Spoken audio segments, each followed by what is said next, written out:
वैसे इस दुनिया में लड़की होना ही जीवन को काफ़ी कठिन बना देता है। और जब आप दिखने में अच्छे ना हो, पढ़ाई लिखाई में भी अच्छे ना हो, तो तब सोचिए कठिनाई का लेवल क्या होता होगा। संध्या बचपन से ही पढ़ाई लिखाई में कमज़ोर थी। रंग उसका सांवला था, नाक नक्शा भी बाकी लड़कियों की तुलना में इतना खास नहीं था। ऊपर से भगवान ने दांतों की बनावट भी टेढ़ी मेढ़ी की थी। जब संध्या छोटी थी तो बचपन में स्कूल के बच्चे चिढ़ाते थे। बड़ी हुई तो गली मोहल्ले के लोग देखकर मुंह फेर लिया करते थे। कोई भी उसका दोस्त बनने के लिए तैयार नहीं था। उसके रिश्तेदार भी कुछ खास उसे भाव नहीं दिया करते। बस उसकी माँ ही थी जिसे उसकी सूरत या लुक से कोई फर्क नहीं पड़ता। प्यार करते दुनिया भर का आलोचनाओं को सहने की शक्ति थी माँ और संध्या के लिए। जब कोई उसे डफर बोल देता था या जब कोई उसे बदसूरत बोल देता था, जब संध्या को शादी के लिए देखने आए लोग उसे बिना पसंद किए लौट जाते थे। यहाँ तक कि जब खुद के पापा ही उसे मनहूस बोल देते थे, तब माँ ही थी जो उसे समझाती थी। लोगों के बोलने से क्या, भगवान के लिए इतने सारे अन्यायों के बावजूद संध्या जीना सीख गई थी। वह खुश रहना सीख गई थी। जो भी गिने चुने लोग उसे बात करते, उन्हें चुटकुले सुनाकर हंसाया करती थी और खुद भी ठाके लगाकर हंसा करती थी। इसके अलावा एक और बहुत बड़ी खूबी थी संध्या की, उसे खाना बनाने में बहुत मज़ा आता था। और ना सिर्फ खाना बनाने में मज़ा आता था, उसका बनाया खाना खाकर लोगों को स्वाद आता था। वह उनको तृप्त कर जाता था और यह उसमें अपने आप तो नहीं आया था। दुनिया में ठुकराए जाने के बाद उसने अपना सारा समय खाने की रेसिपी में दे दिया। सोर्स और टीवी चैनल को समर्पित कर दिए थे। संध्या की तारीफ तो कोई भी नहीं करता था, लेकिन उसके हाथों के बने खाने की तारीफ वह हर व्यक्ति करता था जो उसे चखता।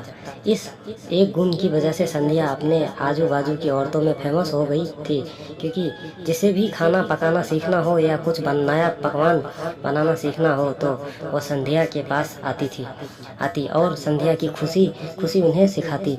उसके पास आने वाली औरतें अच्छा खाना बनाना सीख जाती थी, लेकिन लाख कोशिश करने के बाद भी संध्या के हाथों का खाना, वह जादू जो सबको तृप्त कर जाता था, वह कोई नहीं सीख पाता।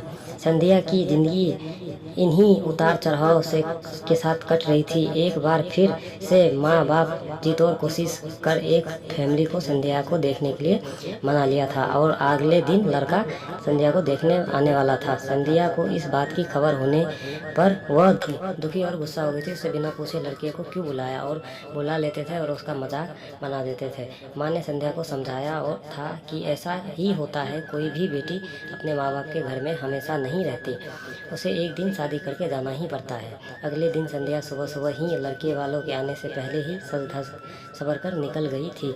उस दिन लड़के वाले घर आकर माँ बाप को बहुत खरी खोटी सुनाकर गए थे। वैसे ही पापा को संध्या हमेशा ही गुस्सा रहता था, लेकिन उसकी इस हरकत ने उनको गुस्से से पागल कर दिया। उस दिन पापा ने संध्या का सारा गुस्सा अपने माँ पर उतार दिया, यह कहकर कि एक मनहूस बेटी को जन्म देकर भी तुम्हारा मन नहीं भरा था, इसीलिए उसको लाड प्यार से सर पर बैठा लिया। हमेशा अपनी बेटी के बारे में गलत बोलने वालों से नाराज़ रहने वाली माँ आज खुद संध्या से नाराज़ हो गई थी और वह अब संध्या के घर वापस आने का बेसब्री से राह देख रही थी ताकि अपना गुस्सा उस पर उतार सके। सूरज ढलने से पहले संध्या घर लौट आई थी। उसके चेहरे पर एक अजीब सी खुशी थी। हाथों में एक चेक था और एक सर्टिफिकेट भी। संध्या माँ से कुछ कहना चाहती थी, लेकिन इससे पहले ही संध्या अपने मुंह से एक भी शब्द कह पाती, माँ ने उसे खरी खोटी सुनाना शुरू कर दिया। इस गुस्से में माँ बोलते बोलते इतना बोल गई कि संध्या ने कभी अपने सपने में नहीं सोचा था कि माँ ने कहा, बाकी सभी लोग सही थे, तुम सच में मनहूस हो, तुम्हारी वजह से हर कोई घर में परेशान है।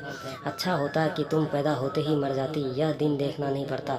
गुस्से में बरबराती और सब्जी काट रही माँ एक बार भी संध्या की तरफ नहीं देखा था। संध्या की माँ बातों को किसी पत्थर की मूरत की तरह सुन रही थी। पत्थर की ऐसी मूरत जिसे शरीर में तो जान ना हो लेकिन आंखों में आंसू की धारा बह रही हो। संध्या ने माँ से पूछा, माँ क्या सच में तुम भी चाहती हो कि मैं मर जाऊं? क्या इतनी बुरी हूँ मैं माँ? अभी भी गुस्सा सर पर सवार होने की वजह से माँ ने बिना एक पल भी सोचे संध्या सीधा अपने कमरे में जाकर कमरा अंदर से बंद कर लिया था।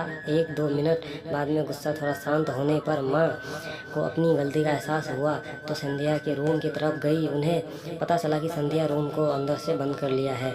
गुस्से में कुछ कर न ले इसीलिए मानो तुरंत पापा को इस बात की खबर दी।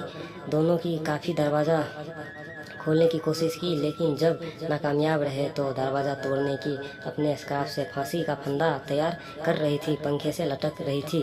ज़्यादा वक्त नहीं हुआ था, वह सिर्फ बेहोश हुई थी। पापा तुरंत उसे पंखे से नीचे अलग किया और बेड पर लेटाया। पापा ने तुरंत डॉक्टर को फ़ोन किया। जब माँ का ध्यान बेहोश पड़ी संध्या के हाथ में पकड़ी एक चिट्ठी और पास ही पड़े 5 लाख के चेक और 5 स्टार होटल में शेफ की नौकरी के लिए कन्फर्मेशन लेटर पर पड़ी जो संध्या अपने साथ लाई थी। माँ और पापा ने वह चिट्ठी खोलकर पढ़ी। उसने अभी अभी लिखी थी। चिट्ठी कुछ इस प्रकार थी, मम्मी और पापा, मैं जानती हूँ मेरे जन्म से लेकर आज के दिन तक मैंने ऐसा कुछ भी नहीं किया है जिस पर आप गर्व कर सके। मैं आपको बताना चाहती थी कि आज मैं खाना पकाने में नेशनल लेवल कंपटीशन को जीत चुकी हूँ और यह 5 लाख का चेक मुझे प्रथम स्थान पर आने के लिए मिला था। जजीज को मेरा खाना इतना पसंद आया था कि उन्होंने मुझे एक बहुत बड़े होटल में बतौर मास्टर शेफ की नौकरी दी के लिए कन्फर्मेशन लेटर ही दिया था।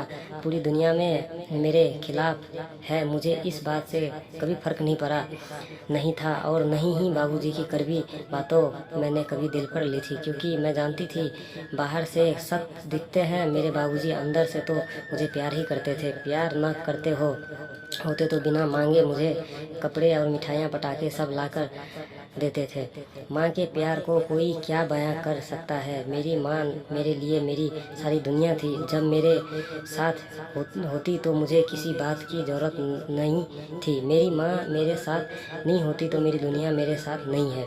इसीलिए आज दुनिया को ही अलविदा कह कर जा रही हूँ। मैं जानती हूँ आपने कभी न कभी भगवान से यह दुआ ज़रूर मांगी होगी कि अगले जन्म में मेरे जैसी औलाद न मिले, लेकिन मैं हमेशा ही प्रार्थना करती थी कि अगले जन्म में तो क्या मेरे हर जन्म में मुझे आप जैसे ही माता पिता मिले और आज भी यही प्रार्थना करके उसी भगवान के पास जा रही हूँ।